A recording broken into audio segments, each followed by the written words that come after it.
Dios los siga bendiciendo. Los saluda de nuevo su hermano y amigo el pastor Carlos Parga. Cuán inseparables son Israel y Jerusalén. Se destaca de la siguiente carta conmovedora dirigida a todo el mundo.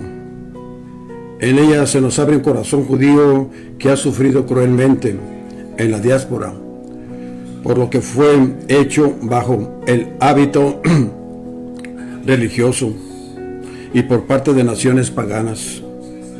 Esta carta habla por todo el pueblo. Fue redactada aproximadamente 70 años atrás, pero hoy en día es de más actualidad que nunca antes, ya que el mundo político prueba ser muy testarudo en sus esfuerzos por quitar a Israel una parte de Jerusalén. Me parece conveniente publicar esta carta abierta enseguida con la ayuda, claro, del Espíritu Santo. Dice así: no soy ningún ser extraplanetario como usted parece pensar. Soy de Jerusalén, un hombre de carne y sangre como usted. Soy ciudadano de mi ciudad, parte integrante de mi pueblo. En mi pecho se oprimen algunos asuntos y tengo que quitarlos. Como no soy diplomático, nadie me obliga a pesar mis palabras en una balanza de oro antes de hablarlas. No tengo necesidad de cortejar su amistad, tampoco tengo que persuadirlo. No le debo nada.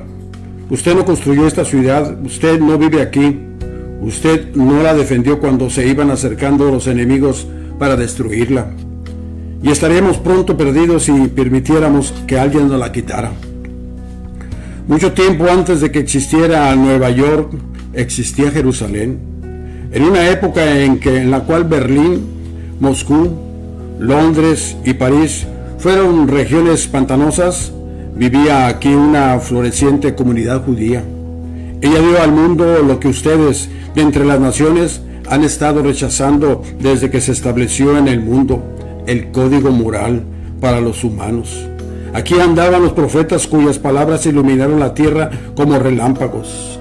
Aquí vivía un pueblo que no deseaba más que poder vivir en paz, que luchaba contra las olas de agresores paganos, un pueblo que sangraba y moría en los campos de batalla, que se echó a las llamas de su templo, que había sido encendido en vez de rendirse. Y cuando finalmente fueron subyugados por la mayoría numérica y llevados al cautiverio, juraron: si me olvidare de ti, oh Jerusalén, pierda mi diestra su destreza, mi lengua se pegue a mi paladar. Mientras que fuimos sus huéspedes no bienvenidos durante 2000 años, llenos de dolor, orábamos 3 veces al día por poder volver a esta ciudad. 3 veces por día derramábamos nuestras peticiones delante del Omnipotente. Recógenos de los 4 ángulos de la tierra y llévanos a nuestra tierra. Vuélvete con gracia hacia Jerusalén, a la ciudad, y habita en ella como tú lo prometiste hacer. En cada día de reconciliación, o sea de Yom Kippur, y cada Pascua levantábamos nuestra voz con insistencia en la esperanza de reencontrarlos el próximo año en Jerusalén.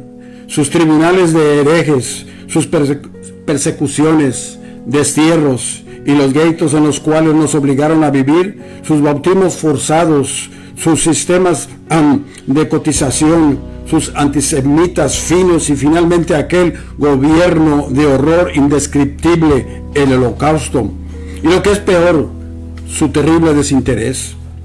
Todo eso no nos ha podido quebrantar.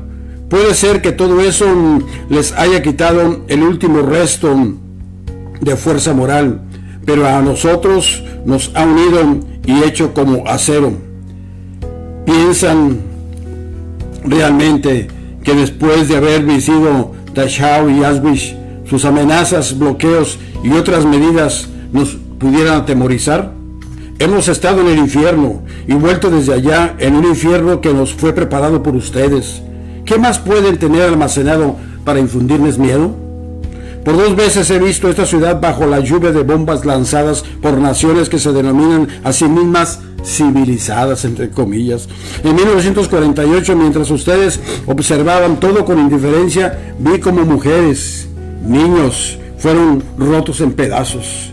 Y esto después de que habíamos accedido a su deseo de internacionalizar la ciudad. Fue una alianza que nos trajo la muerte, que llevó a cabo este mandato.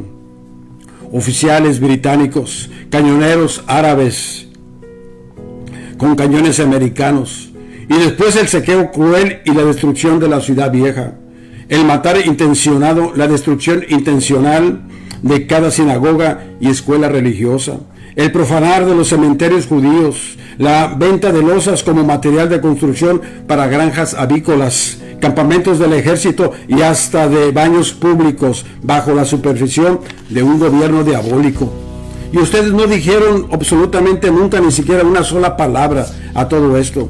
Ustedes jamás han formulado la más mínima protesta contra el hecho de que los jordanos se encerraron en el lugar más santo de nuestros santuarios, el muro de las lamentaciones, en negación de las promesas que ellos nos habían dado después de la guerra. Una guerra que trabaron a pesar de la decisión de la ONU.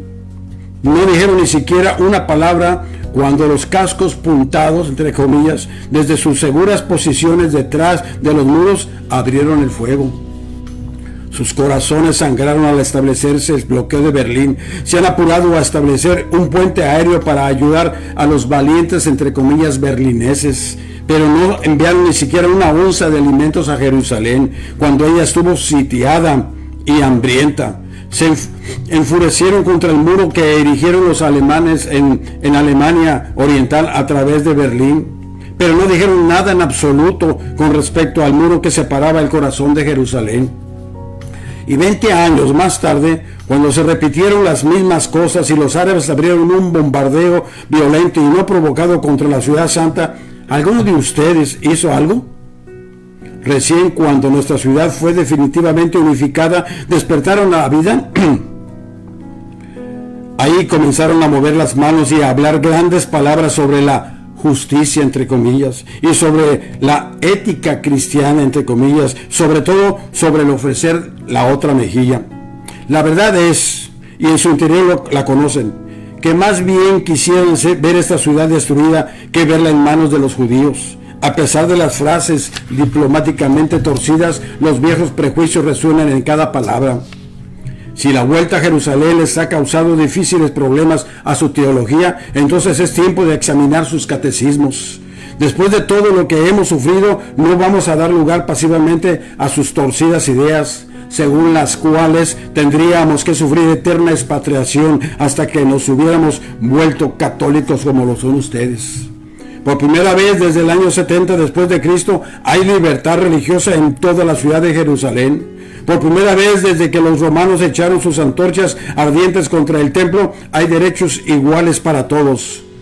Pero ustedes quisieran tener los derechos algo mejores que otros. Nosotros aborrecemos la espada, pero ustedes nos obligaron a tomarla. Anhelamos la paz, pero no volveremos a la paz de 1948 como ustedes lo exigen de nosotros. Finalmente estamos en casa.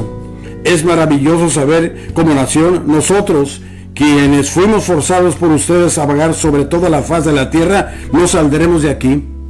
Hemos cobrado las arras de nuestros padres. Jerusalén volverá a ser construida el año que viene, y el que viene después, y el que sigue, y hasta el fin del tiempo en Jerusalén.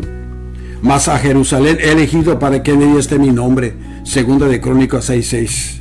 Eliezer ben Israel. Que Dios nos siga bendiciendo, que Dios nos siga iluminando para seguir orando por el pueblo de Israel, porque aquel que bendice a Israel será bendecido, pero aquel que lo maldice será maldecido. Se despide de usted su hermano y amigo el pastor Carlos Parga.